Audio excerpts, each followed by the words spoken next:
The title of the panel is Framing, Implementing and Supporting and Reporting Multi-Stakeholder National Action Plan on SDG 2, the implications for selected national sectorial policies. Wow, that's a very long title. Could I invite Nicolas Syed, who's the Program Officer, International Fund for Agriculture Development, to come onto the stage. I had lunch with Nicolas before. He's born in Bangladesh, I understand. Bangladeshi father, French mother, grew up in Rome and now lives in Jakarta, so true global citizen. If the other panelists could come up to the stage, they're mine, thank you. That would be useful.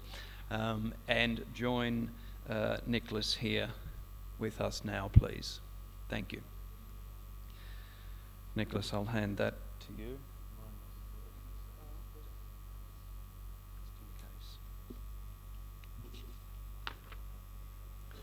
We've got Silvia, Sonya, Agung.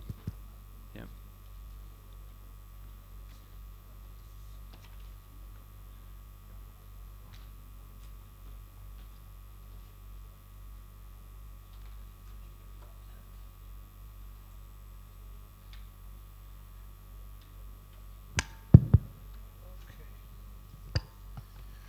Good afternoon, everybody.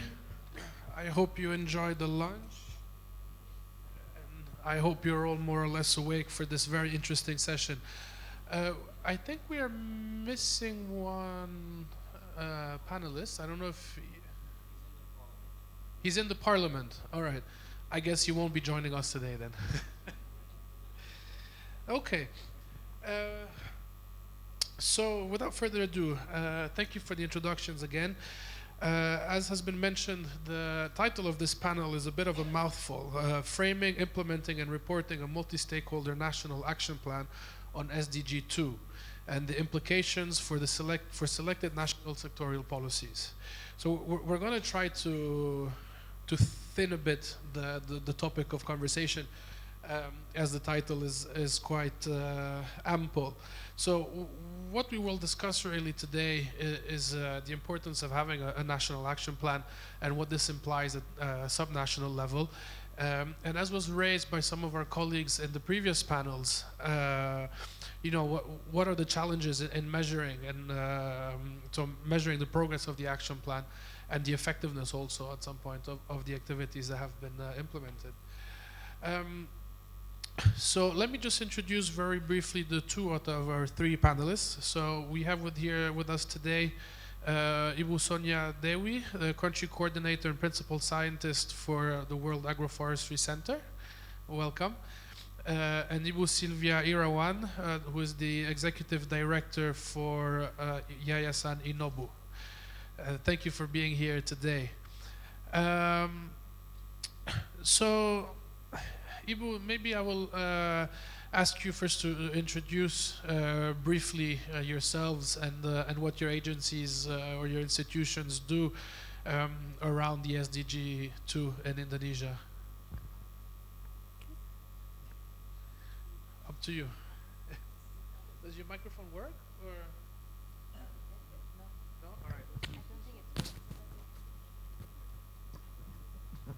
Thank you very much, Nicolas, for introducing us. Good afternoon, ladies and gentlemen. My name is Sonya Dewi. I'm a researcher, perhaps a bit of a minority here within the communities, but I'm really glad to be here. I'm a country coordinator of the ICRAF Indonesia Country Program. ICRAF stands for International Center for Research in Agroforestry. We are one of the consortium group, consultative group of international agriculture research. Our headquarters is in Nairobi, but we have been here in Indonesia for 25 years. So basically our mission is mostly transforming livelihoods and landscape using trees. Yeah. So our main beneficiary is smallholder farmers and try to really attempt to recognize the use of trees in improving the well-being of smallholder farmers, but at the same time also maintaining the ecosystem health. Yeah. So we are a global organization. We have been working in 40 countries, But in Indonesia in particular, we have been working in many provinces in Indonesia, and we have been the partners of government institution at the national level and also at the subnational level. In particular, we have been promoting the use of agroforestry, which is the mix of trees with other farming commodities like annual crops and fisheries, aquaculture, etc. So in general, we believe that agroforestry can be the measure for climate change mitigation and adaptation at the same time. It can increase resilience of livelihoods of farmers. I think I'll stop there at the moment and then elaborate it a bit later. Thank you. Thank you. Let me introduce my name. I'm Silvia Irawan, and I'm the Executive Director for Inobu. It's a research organization based in Indonesia, and we are doing applied research together with farmers and together with local governments to address systemic issues that are sometimes difficult to be solved, and try to find solutions and try to implement the solution together with them, then promote that at the national level through our work with the Ministry of Agriculture and together with Bappenas here.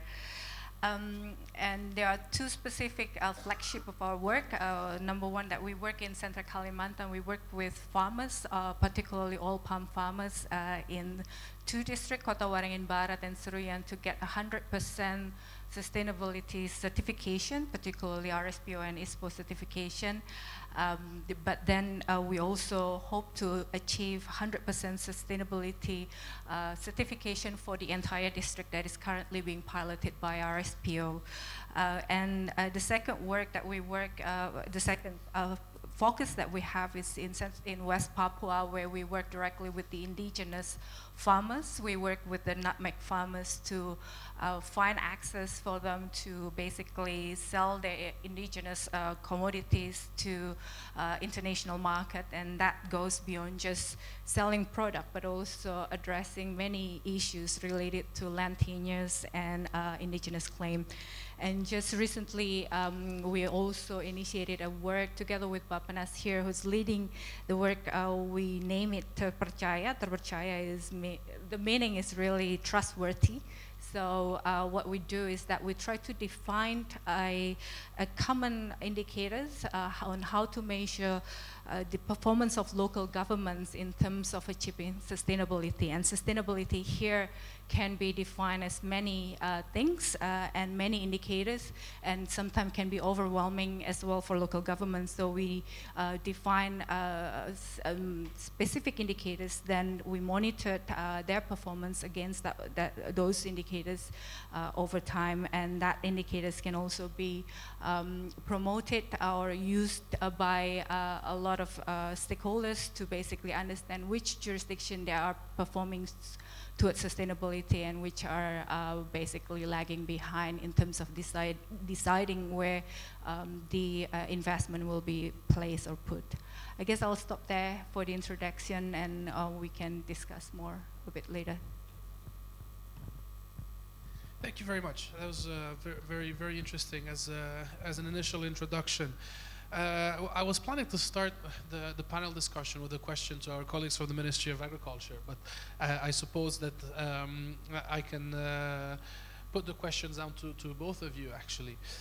We mentioned earlier that achieving food security, and a bit of what you've been saying now as well, achieving food security is not limited to SDG 2 or zero hunger or just to agricultural production, that there are a number of different interconnected areas that need to be looked into and that have to be worked on in conjunction. So a national action plan for SDG 2 supposedly is going to bring all of this together and will support the government of Indonesia and the ministries to implement activities towards achieving SDG 2. Now, the question maybe I'll ask you, Sonya. Given all of these interrelations And the title initially of this panel discussion, the implications for selected national sectoral policies. The question I would like to ask you now is, given all of these interrelations, do you think that the sectorial approach is the way, or should we be looking at something that is more of cross-sectorial, including a policy that looks at areas that go beyond maybe just agriculture? And I'm thinking also, as you were mentioning earlier, about agroforestry and how potentially agroforestry can bring different aspects of agriculture together, and that this is not always necessarily well reflected. Thank you very much. Let me just quote a little bit the very recent Global Sustainable Development Goals report in 2019. Maybe some of you have read that. If not, I really recommend everybody to read that. It's a very nice read. It's very well written, and it's co-chaired by our Bapenas colleagues, Ibu Endah from Bapenas. So this is called The Future is Now. And in one of the main messages, I just would like to quote it. It says that the true transformative potential of 2030 agenda can be realized through a systematic approach that helps identify and manage trade-offs while maximizing co-benefits. The problem with putting SDG 17 as one single, if we look at it as single independent goals, then we certainly are in the wrong track, because, like for example, if we only look at poverty, we only look at SDG 2, for example, then soon we are not going to be able to meet the Paris Agreement. So it will be conflicting with the climate change goals of SDG 13, for example. So actually there are trade-offs between those 17 SDGs. So we think that single sectoral approach, we think it's quite ineffective. You might be able to reach one goal, but then reducing the chance of reaching another goal.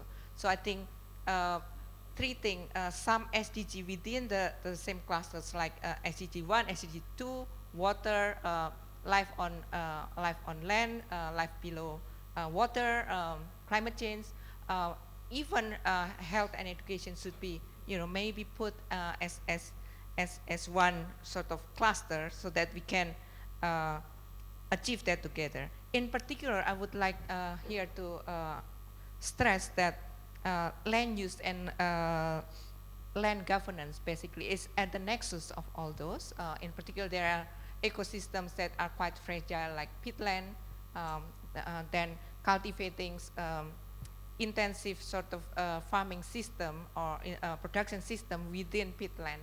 Then with that, you have sea only this year, but also in the previous years and in the coming years, the forest and land fire, peat fire, which actually then, you know that the emission from peat fire is enormous. Yeah, so achieving several of those SDGs need basically, to really look at the strong land use and land governance. So in that sense, back to the question whether cross-sectoral policies are needed, I think it's absolutely needed.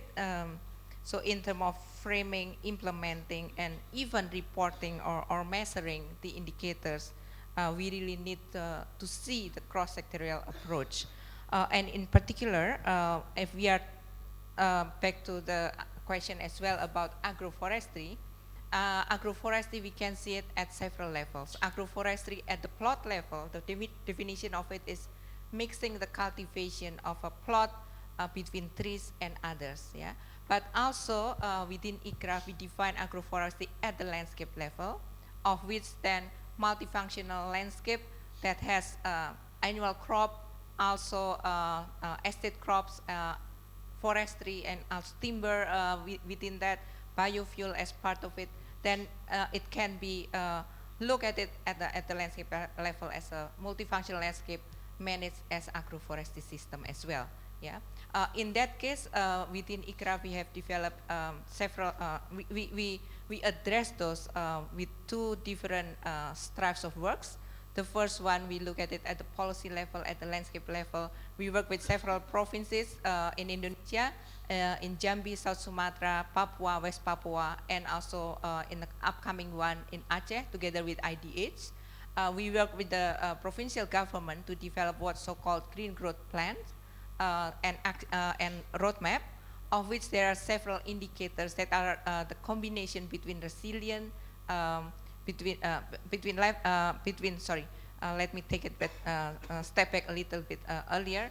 The indicators basically link to SDG indicators, and also it goes, it encompasses environment, economic, and also social, basically. Yeah. So land tenure is part of it. The access of land, the ratio of access of land between companies and smallholder, and then the tree cover on top of forest cover.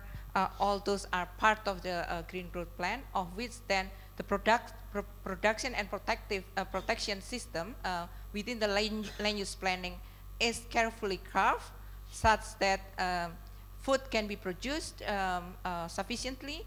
The smallholder farmers can actually have the access to land, while actually it can minimize the negative environmental impacts. Yeah. So within this jurisdictional sort of approach, we can also link up with the public sector, with the medium-term development plan, for example, with spatial plan, but also it can be used as an investment tools with the private sectors to chip in, basically, in terms of investing which part, not necessarily in the production part, but along the value chain.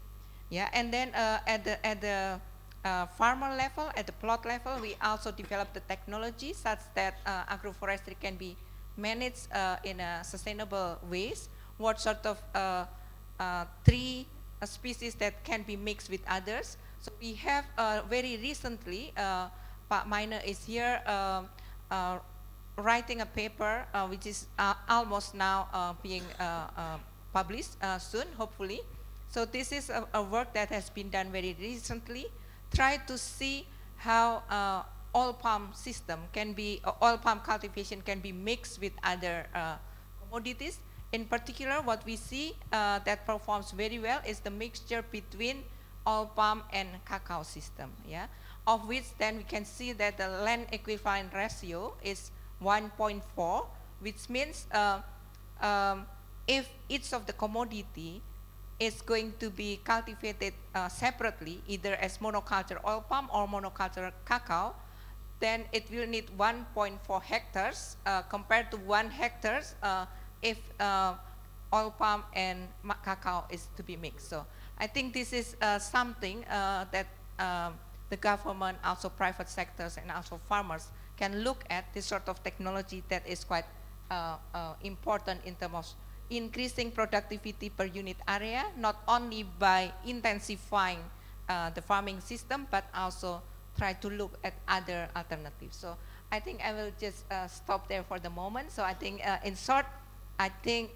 cross-sectoral policy is necessary, and I think agroforestry has a real chance to be contributing to food and nutrition system.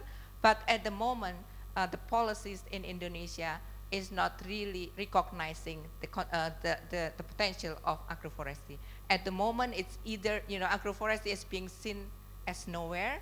So it's not within the Ministry of Agriculture, it's not within the Ministry of Forestry, maybe a little bit now more within the Ministry of Environment and Forestry through the social forestry, but still it's not in the mainstream. As an agroforestry, as a system itself is not really recognized at the moment. Thank you. Thank you very much. A lot of food for thought there. So what I take from that first and foremost is that yes, there is a need for cross-sectoral policies and not looking into just one specific area.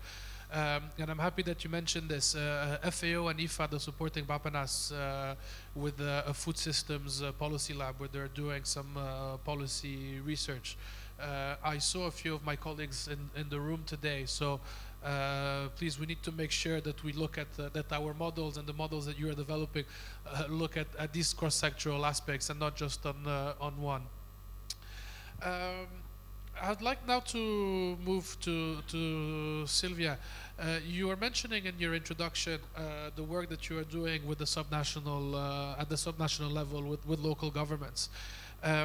As we know, particularly in Indonesia, where the delegation and the decentralization process has been quite strong, and where local governments have a lot of say in the agricultural policies as well. So in your view and the work that you have been doing, how are you able, and what is the best way, do you believe, to support local governments and also to measure the progress that they are making in a way that allows us at the national level with a bit more oversight to provide more targeted support? So yeah, it's true that agriculture and food security have been devolved to the local level. So the local governments are actually playing a very crucial role into making this happen or making the SDG 2 happen on the ground. And this is where the role of the national government to create incentive or disincentive or to monitor the performance of local government in achieving those goals. And in the recent regulation, the ministerial decree of Home Affairs regulation, that all local governments need to translate the SDG in their 5-year term development plan. So they have to do this as part of the strategic environmental assessment, where they assess their existing capacity and then, how they're going to improve that in the next 5 years. And we actually helped one of the local governments to translate that, and there are a lot of targets, and there are very overwhelming for local governments, and to basically understand how to translate all those targets into their development plan. But once you actually break that down into, you know, like something that is manageable for them to achieve, so specific goals that all the stakeholders within the district can come together and define what are pressing issues in their districts.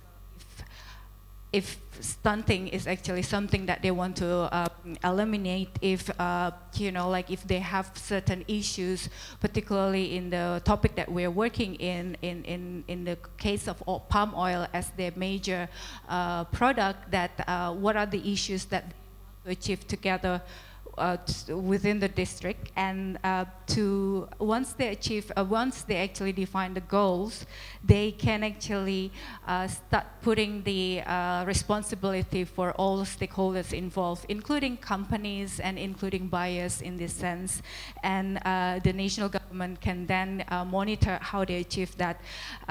In the process that we are working with terpercaya indicators, it's the indicators defined together with multi-stakeholders, so not only from the government point of view, but also NGOs, as well as you know, universities, to sit together and basically come up with only 22 indicators. How then, if district government achieving this, performing in terms of these 22 indicators, then public out there can see, okay, this local government is actually doing better than the other. And buyers in this sense can see that as a decision-making process, so they can actually invest more in districts that are have a commitment towards achieving sustainability, but they don't have resources, or they can also invest more in the those who are actually performing well in terms of achieving the end goal. And I guess with that, defining the indicators is the most difficult bit, because there are so many of them, and if you are trying to measure every one of them, and including the details of the targets or indicators, that will be very difficult. But there are certain indicators that can cover some of the goals, for instance. So if you pick one, sorry about this. So if you pick one indicators, it can represent how companies, in terms of their social responsibility, how companies are doing in terms of their environmental standards. So by checking, for instance, how they're doing in terms of their sustainability criteria and things like that. And coming up with those indicators that are simple, easy to be understood, and easy to be seen. So our task at the moment is actually to show how there's local governments, they are green, yellow, or red in terms of their performance, and that actually is a powerful tool for not only acknowledging who's actually performing well, but also it's a pushing those who are lagging behind to perform even better. I guess and I guess the point that I picked up, that it's true that the cross-sectoral approach is required, but I guess our experience working with the government, when we try to actually promote 100% sustainable palm oil district, they were saying like, what are the things that we need to do? There are hundreds of them. It's so, it's overwhelming. But once we say to them, okay, buyers would like to see your national park is protected. Buyers would like to see that there's no more social problems. Of course, it's difficult, or social conflicts, or at least it's decreasing. And those are just few indicators that you can achieve in the next 1 or 2 years, and then you build up on that, and that makes them more, you know, it's more encouraging for them, and they can actually achieve that one at a step. Thank you. That's very, very interesting. So again, what I take from that is the multi-stakeholder platform is not only about bringing different people around the same table to have a discussion, but actually beyond that, it's also to include people in the decision-making process. And you were talking about the private sector people and the farmers also being in the decision-making process, which is not only delegated to the government. And I think that at local level, this is even more important, where we're really getting closer to where the action is in a way. So that was very interesting.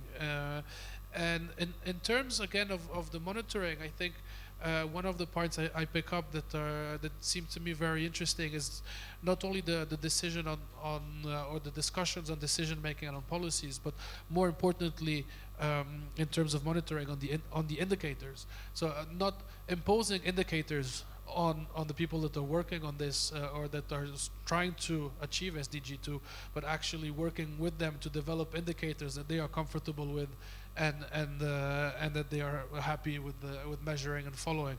And I think these are two key areas that we need to keep in mind and to focus on. Now, Silvia, I'd like just to continue with you on one additional question, staying on the discussion with local governments and at sub-national level.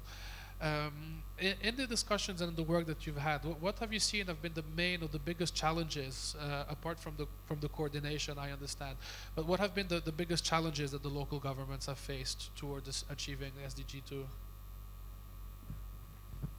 I guess there are strict rules in terms of what local governments can do or cannot do, and a lot of people think that they can do everything, but in terms of our regulations, there are rules about what they can do and what they cannot in terms of the authority. So a lot of these, they have responsibilities on certain part of the area in their districts, and the other part are basically controlled by the national government through the Ministry of Forestry. So they need to basically work together with a lot of parties in this sense. And if I may just take, for instance, climate change is not being devolved to the district level, it's being devolved to the provincial level. So district government who wants to do low carbon economy or anything related to that cannot really mention that clearly in their budget, because otherwise that becomes a problem, because if you check the ministerial regulation, climate change is not clearly devolved to the district level. So things like that limits their capacity to achieve. And I think what I have already said before is that the ideas of achieving sustainability is so vague and big and overwhelming. So, but once you break them down into a measurable, manageable goal, then they can actually, they said, oh yes, if you ask me just to protect my national park, yeah, I can do that, which by the way is under the authority of Ministry of Forestry, but they can support that sort of process. If we say that, okay, can you make sure that you have an SOP on social conflicts in terms of your plantation activities, they said, yeah, we can do that. So things like that. So it has to be, broken down into some manageable roles or goals in that sense. Okay, perfect. Thank you. Thank you very much. Okay, so the point is, again, for local government, so then it's working on a multi-stakeholder platform where everybody can sit down and discuss together. But from what I understand from what both of you are saying, it's also important to break down the problems at the level that are manageable. Now, Sonya, a question for you. As Silvia was mentioning, it seems like in general, there are policies that are not always very enabling for local governments or for generally ministries to approach some of the SDG 2 and other SDG questions and achieving those targets. So one of the things you were mentioning earlier in your introduction and your first question was how agroforestry is one of those examples. That agroforestry is an area that has the potential to address food security issues, nutrition issues, sustainability in general in terms of environment, but is not necessarily very well reflected in policies in Indonesia. So in your point of view, taking agroforestry as an example, but also maybe looking a bit beyond, how can national level policies be made more conducive to support local governments and to achieve SDG 2 targets? Thank you very much. This is a tough question. I wish somebody from Bappenas and also some other ministries are here. But really, this can, if we can break this down into two. One is how cross-sectorial policy can be pushed at the national level, and secondly, how then it can be translated down to the local level. I would like also to pick up what Ibu Silvia said before. Such that the district level terminology perhaps is different from the national and provincial level. So let me just reflect to what communication we had a while ago when we start working in Merauke district in Papua. What they said is, when we talk about climate change mitigation, then at that time it's still REDD+, etc. What they said is that climate change mitigation is important. It is important, but then more importantly is to make sure that my people don't go to sleep with empty stomach. Yeah, which is very, very true actually. But then if we really then twist a little bit our communication strategy, if we talk about this extreme events in rainfall, the needs to really then manage their watershed management, watershed properly, such that the buffering capacity of the watershed can be managed well, such that this extreme event can actually be managed to reduce exposure, so that to reduce the risk of harvest failure, for example. Then it matches to what, the language that they have. Similarly to agroforestry, when you have these extreme events, but farmer has different sort of species within the same plot, and then facing 1 year of extreme dry, for example, there's still some species that responds well. Maybe some species do not respond well. And Also, same thing with the fluctuation in terms of price. In 1 year, species A might be, the price really drop, but there are other species that they can still sell. So basically, this can be, partly increasing the resilience of livelihoods of people. But again, communicating this is quite a, something that needs to be done.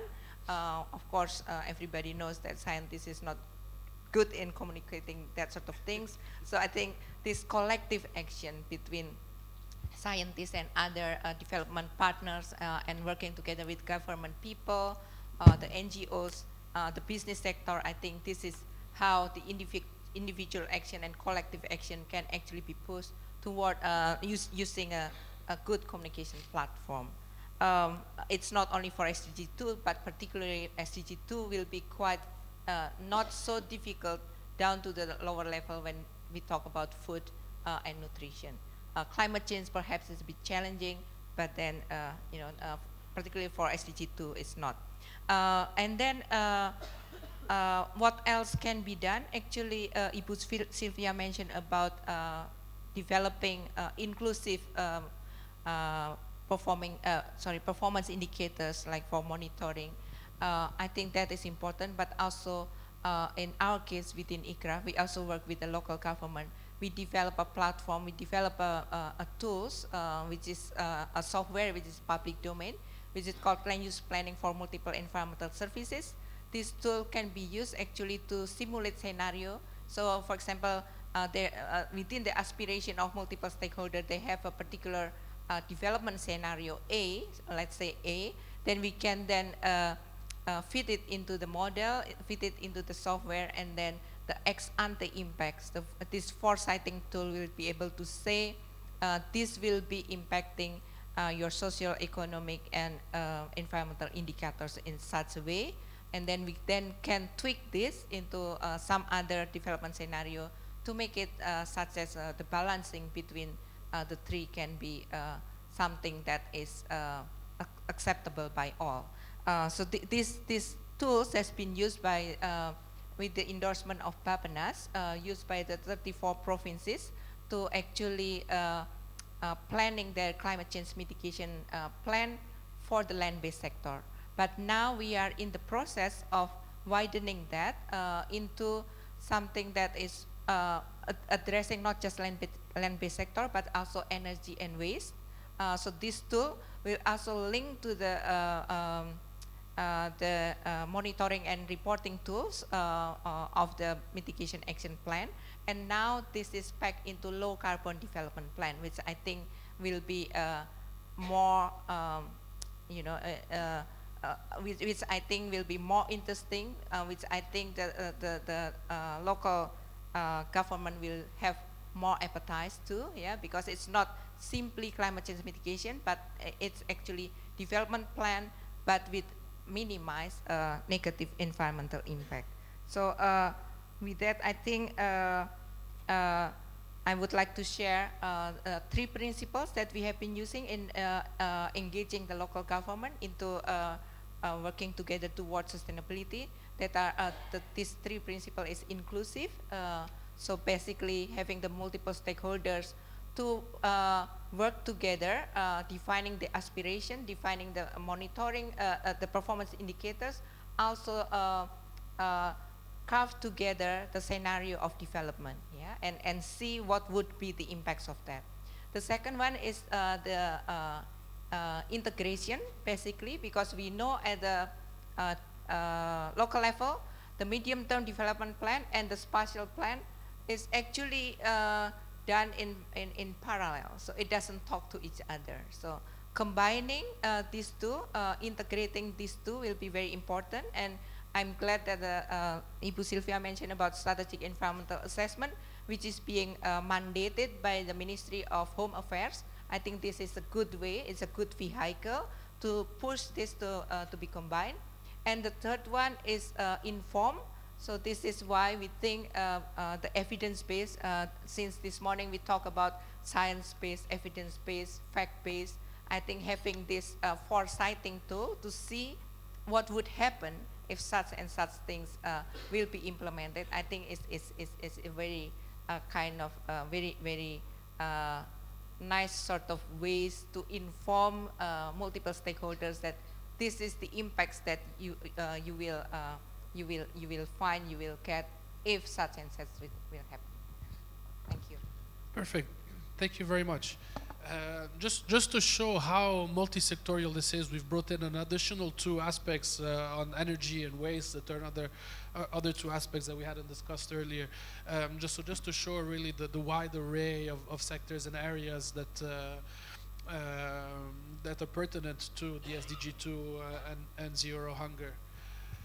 I'm happy that you brought up the evidence-based activities. So this is also a bit the goal of the policy lab that I was mentioning earlier, that Bapanas that led by Bapanas and supported by IFAD and FAO. I would very much like to go on this discussion on evidence-based and science-based discussion for policies, but I'm told that we need to wrap up. So unfortunately, we'll have to leave it there. But I do think that is a very important point, and this is a bit, before summarizing, is one of a question that I would like a bit hanging to you and to the audience as a food for thought. Is in my experience with IFAD investment projects and generally development projects in many countries, we come up with a lot of policy papers, a lot of policy ideas, a lot of documents that say we should do A, B, C, and D. But very often those papers stay exactly that, a paper on somebody's desk. So the question that I would like to bring again to the table as a food for thought is, what do we need to do and what is the next step from there? How do we transform these policy papers into actual national level policies? Who are the people that we need to go and talk to? And unfortunately, it would have been nice to have our colleague from Ministry of Agriculture, who I think is exactly in the area, at the place where we need to be to discuss these policies, and that is Parliament and lawmakers. But I will leave it at that. So I just want to, first of all, before we close and thank our panelists, I just want to summarize a bit all the amount of information that we've had and the discussions that we've had in this 30 to 40 minutes. So my takeaways are, number one, a multi-stakeholder platform and an action plan is important for 3 reasons, which are a bit the 3 reasons that you were bringing up in the end. An action plan, as a multi-stakeholder action plan, is necessary, one, to be inclusive, and this is also what Silvia was saying, that it's about bringing people into the decision-making process and not imposing decisions on people and not imposing indicators on people, and making sure that every party, every actor, every stakeholder is part of the decision-making process and on identifying the indicators. The second part or the second takeaway point was about integration, and this again comes back to what you were saying about having cross-sectoral policies. That yes, we need to have the bigger picture also, where we see all of the interrelations between the different areas. But as you were also saying, Silvia, it's also important to break down the problem into bite size that are manageable at the local level and not overwhelming for all the parties that are involved. And finally, informed. And I think that is also one of the key aspects that not just an action plan, but that having also these sorts of meetings allow us to have. But more importantly, I think another thing that we need to think about is how do we get that information and the knowledge down to the sub-national level. And I think that multi-stakeholder action plans and multi-stakeholder meetings are also a part of that, but that should not be limited to a national level or a Jakarta level, should I say. So those are the 3 main points that I take away. And from there, I would like to thank both of you for taking the time to be with us today. And I would like to apologize if I have a bit of a cold, so I may not have been as clear as I wanted to. I hope everybody has been able to follow the discussion and understand me properly. And I'm sure you all have lots of questions, but we'll have a number of networking coffees and dinners and lunches between today and tomorrow. So feel free to approach our panelists and ask the questions that we haven't been able to ask now. So thank you very much. And thank you, Nicolas. Okay, that concludes the plenary part of the agenda. I'd now ask you to move off to your working group rooms. If you take a look at your agenda, the rooms are outlined in the agenda. I'll just say that the gallery room is a bit of a walk apparently. It's at the other end of the hotel, so you might want to leave a little early for that one. The coffee and snacks will be served outside of the room, so not behind the auditorium as previous, but outside of the breakout rooms. I'll leave it to the facilitators of the working groups to determine what time you finish up, but there is a dinner and drinks reception on level 15 starting at 6 p.m. So if we could all gather back there. Otherwise, I'd like to thank you all for your attention and your inputs throughout the course of the day so far. Have a wonderful rest of the afternoon, and we'll see you back here tomorrow at 9 a.m. Okay, thank you.